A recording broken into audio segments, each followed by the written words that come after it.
नमस्कार, आप देख रहे हैं मुसर्रत टाइम्स लाइव। एक नजर इस विशेष रिपोर्ट पर। दिल्ली के मुख्यमंत्री अरविंद केजरीवाल ने आज प्रेस कॉन्फ्रेंस कर दिल्ली में बीते 24 घंटे में कितने मामले आए और शनिवार को राजधानी में जो पाबंदियां बढ़ाई गई हैं उन्हें लेकर जानकारी दी। मुख्यमंत्री ने बताया कि दिल्ली में कोरोना बहुत तेजी से बढ़ रहा है और बीते 24 घंटे में 10,732 केस आए हैं, जो अब तक सबसे ज्यादा है। उन्होंने कहा कि दिल्ली में कोरोना की चौथी लहर बेहद खतरनाक है और बहुत तेजी से लोग इसकी चपेट में आ रहे हैं। उन्होंने और क्या क्या कहा, सुने। आपको सबको नमस्कार। पूरे देश भर में कोरोना बहुत तेज़ी से बढ़ रहा है। दिल्ली में भी पिछले कुछ दिनों से, पिछले 10 से 15 दिन में इतनी तेज़ी से कोरोना बढ़ा है। दिल्ली में ये चौथी वेव है। इसके पहले 3 वेव्स दिल्ली के अंदर आ चुकी है और हम सब दिल्ली वासियों ने मिलके उसका बड़े अच्छे से मुकाबला किया और वो ठीक हो गया। अब ये चौथी वेव आई है जो बेहद ख़तरनाक है, बहुत तेज़ी से बढ़ रहा है। इतना तेज़ी से बढ़ रहा है कि बहुत सारे लोगों की समझ के बाहर है। जैसे कुछ दिन पहले तक, मिड मार्च तक लगभग 200 से भी कम केस प्रतिदिन आने चालू हो गए थे, इतना कम हो गया था। और कल के 24 घंटे की जो रिपोर्ट अभी थोड़ी देर में आज शाम तक पब्लिश होगी, दिल्ली में 10,732 केस पिछले 24 घंटे में आए हैं। 10,732 केस पिछले 24 घंटे में। उसके पिछले 24 घंटे में 7,900 केस आए थे। उसके पिछले 24 घंटे में 8,521 केस आए थे। मतलब आप देखिए कि पिछले 3 दिन के अंदर ही कितनी तेजी से बढ़े हैं। पहले 2 दिन लगभग 8 साढ़े 8 हज़ार केस थे और कल 24 घंटे में 10,732 केसेस आए हैं।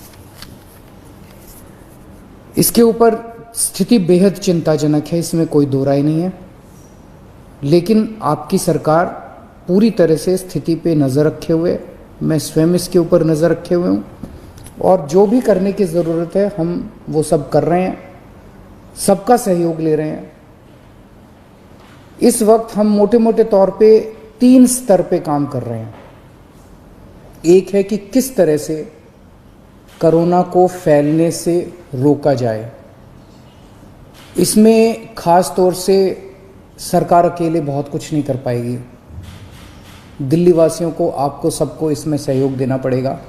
आपने पहले भी बहुत सहयोग दिया, हर बार सहयोग दिया। हर बार जब भी वेव आई, दिल्ली के लोगों ने बढ़ चढ़ के सहयोग दिया। किसी और के लिए नहीं, हमें अपने लिए, अपने स्वास्थ्य के लिए, अपने परिवार के लिए बढ़ चढ़ के कोरोना के सभी प्रोटोकॉल्स फॉलो करने पड़ेंगे। अपनी सेहत अपने हाथ है।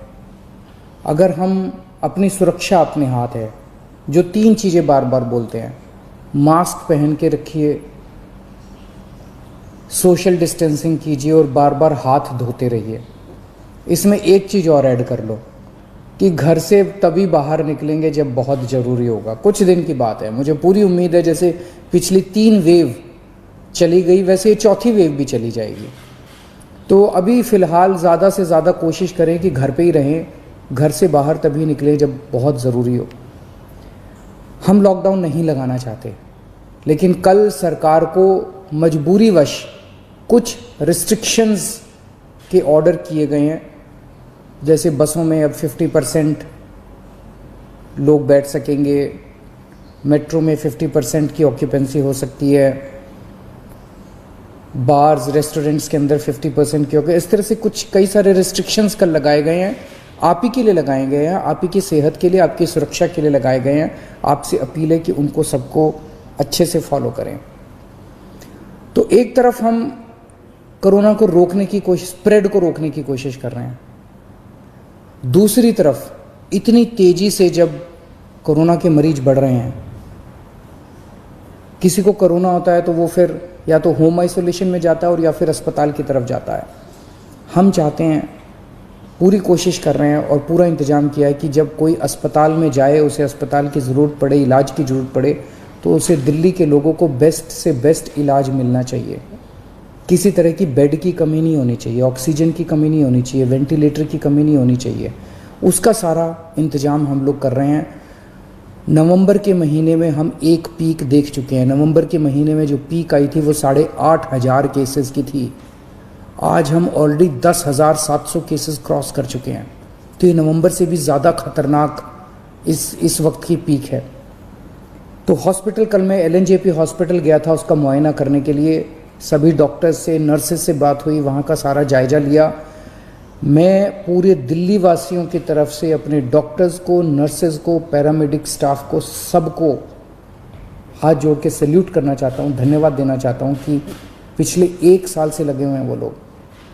उन्होंने अभी भी पूरी तन्मयता के साथ वो लोग लगे हुए हैं। कल उनसे सबसे बात की।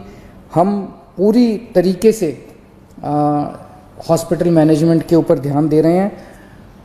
कुछ लोगों के मेरे पास मैसेजेस आए पिछले कुछ दिनों के अंदर कि सर हम इस अस्पताल में गए, इधर बेड नहीं मिल रहा, उसमें गए, उसमें बेड नहीं मिल रहा। वो ऐप जो हमने हॉस्पिटल बेड्स का जारी किया था कुछ महीने पहले, पिछली जो पहली वेव आई थी जून के महीने में, 6 महीने पहले, वो ऐप आज भी काम कर रहा है। तो अगर आपको अस्पताल की ज़रूरत है, अगर आपको कोरोना हो गया, अस्पताल जाने की ज़रूरत है, तो किस अस्पताल में बेड अवेलेबल है वो आप अपने ऐप से देख लीजिए। ऐप, सारे लोग ऐप डाउनलोड कर लो और उस ऐप से आप लोग देख लीजिए कि किस अस्पताल में बेड की ज़रूरत है और कहाँ। तो सीधे मरीज को उधर ही लेके जाओ, एक अस्पताल से दूसरे अस्पताल में जाने की ज़रूरत नहीं है, पहली चीज़। दूसरी चीज़, कुछ लोग केवल प्राइवेट अस्पतालों की तरफ दौड़ रहे हैं। प्राइवेट अस्पतालों में बेड थोड़े कम होते हैं। अब दिल्ली के अंदर पिछले 5 साल में आपकी सरकार ने मिलकर दिल्ली के सरकारी अस्पतालों को बहुत शानदार कर दिया है। दिल्ली के सरकारी अस्पतालों में बहुत अच्छा इलाज हो रहा है। पैसे वाले लोग भी दिल्ली के सरकारी अस्पतालों में जा रहे हैं। मेरी आप लोगों से निवेदन है कि सब लोग प्राइवेट अस्पतालों की तरफ मत दौड़िए। सरकारी अस्पतालों में जाएंगे, वहाँ भी आपको अच्छा इलाज मिलेगा। सरकारी अस्पतालों में भी आप जा सकते हैं। अगर आपका ऐप दिखाता है कि सरकारी अस्पताल में बेड खाली है तो सरकारी अस्पताल में जाइए, लेकिन अस्पताल में तभी जाइए जब आपको ज़रूरत हो। अगर सब लोग अस्पतालों की तरफ दौड़ने लग गए, अस्पताल कम पड़ जाएंगे। अगर सब लोग अस्पतालों की तरफ दौड़ने लग गए, बेड कम पड़ जाएंगे, ICU कम पड़ जाएंगे, वेंटिलेटर कम पड़ जाएंगे। तो अगर आपको अस्पताल की ज़रूरत है तभी अस्पताल में जाइए, वरना होम आइसोलेशन में रहिए। अस्पताल के बेड केवल सीरियस मरीजों के लिए रहने दीजिए। अगर आप एसिम्प्टोमेटिक हैं, अगर आपको सिंपल सिम्टम्स है, ज़्यादा बीमारी नहीं है, और अगर आप अस्पताल चले गए तो आपने एक बेड ऑक्यूपाई कर लिया जबकि आपका घर पे इलाज हो सकता था। और अगर कोई सीरियस मरीज आता है अस्पताल के अंदर, उसको बेड नहीं मिलेगा, उसको बाहर वेट करनी पड़ेगी, उसकी मौत हो सकती है, सीरियस मरीज की मौत हो सकती है, उसको अस्पताल की ज़रूरत है। इसलिए मेरी हाथ जोड़ के सबसे विनती है कि कई लोग मैंने देखा वो कहते हैं जी मैं तो अस्पताल जाके एडमिट हो जाता हूँ, घर में दूसरों का ना हो जाए। घर के अंदर होम आइसोलेशन कीजिए, हमारी टीम आपके घर आएगी, आपको सारा गाइडलाइंस वगैरह सब बता देगी, ऑक्सीमीटर दे के जाएगी, आपको बता देगी कैसे होम आइसोलेशन करना है, आपके साथ हम संपर्क में रहेंगे। दिल्ली के अंदर दुनिया का सबसे बेहतरीन होम आइसोलेशन का प्रोग्राम चल रहा है, उसका फ़ायदा उठाइए आप। तो इसमें आप सब लोगों की मेरे को सहयोग की ज़रूरत है कि जब तक अस्पताल में जाने की ज़रूरत ना हो, अस्पताल मत जाइए। अस्पताल के बेड सीरियस मरीजों के लिए खाली रखिए, ये सबसे ज़रूरी है इस टाइम। अपने को हॉस्पिटल मैनेजमेंट सबसे ज़रूरी है। दुनिया भर के अंदर मैंने देखा है किस तरह से अस्पताल कम पड़ जाते हैं। इतनी तेज़ी से फैलने वाली बीमारी है कि अस्पताल अगर कम पड़ गए तो फिर बड़ी दिक्कत हो जाएगी। मैंने पहले भी कहा था लॉकडाउन के लिए कि लॉकडाउन के पक्ष में मैं नहीं हूँ। मुझे लगता है कि लॉकडाउन कोरोना से जूझने का समाधान नहीं है। लॉकडाउन किसी भी सरकार को तब लगाना चाहिए जब उसकी अस्पतालों की व्यवस्था कोलैप्स कर जाए और उसको ज़रूरत हो कि लॉकडाउन से कोरोना की गति धीमी हो जाती है। अभी अस्पताल की व्यवस्था हमारे कंट्रोल में है, आपका सहयोग चाहिए। अगर आपका सहयोग मिलता रहा और अस्पताल की व्यवस्था काबू में रही, हमें दिल्ली में लॉकडाउन लगाने की ज़रूरत नहीं पड़ेगी। लेकिन अगर अस्पतालों के अंदर बेड्स की कमी होने लगी और अगर अस्पतालों के अंदर बेड्स नहीं मिलने लगे तो कहीं ऐसा ना हो कि दिल्ली में लॉकडाउन लगाना पड़े। हम दिल्ली में लॉकडाउन लगाना नहीं चाहते, आपका सहयोग चाहिए। और तीसरी चीज़, एक हम कर रहे हैं कि स्प्रेड नहीं होना चाहिए, दूसरा हॉस्पिटल मैनेजमेंट, और तीसरा वैक्सीनेशन।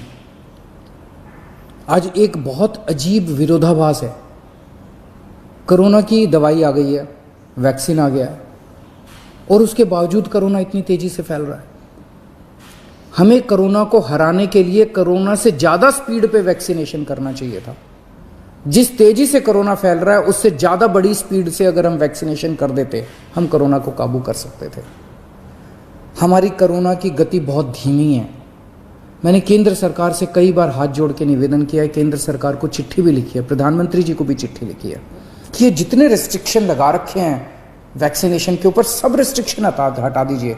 अभी तो ऐसी ज़रूरत है कि सरकार, हमारी सरकार तैयार है, दिल्ली सरकार तैयार है, हम घर घर जाके कोरोना की वैक्सीन लगाने को तैयार हैं। हमारे स्टाफ जो है वो घर घर जाके वैक्सीनेशन लगाने को तैयार है। 2 महीने 3 महीने के अंदर, मैं अभी मुख्यमंत्रियों की जब बैठक हुई उसमें और भी 2-3 मुख्यमंत्रियों ने कहा कि हम 3 महीने के अंदर पूरे अपने राज्य को कोरोना की वैक्सीन लगा देंगे। आप ये रिस्ट्रिक्शंस हटा दीजिए, 45 साल से ऊपर वालों को लगेगी।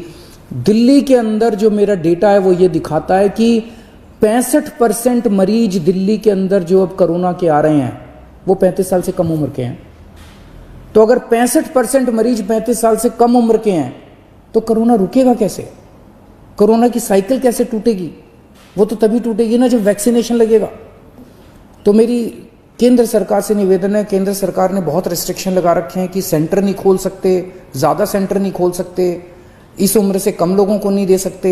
अभी तो हमें लार्ज स्केल के ऊपर, युद्ध स्तर के ऊपर सारी मशीनरी हमें वैक्सीनेशन के ऊपर लगा देनी चाहिए।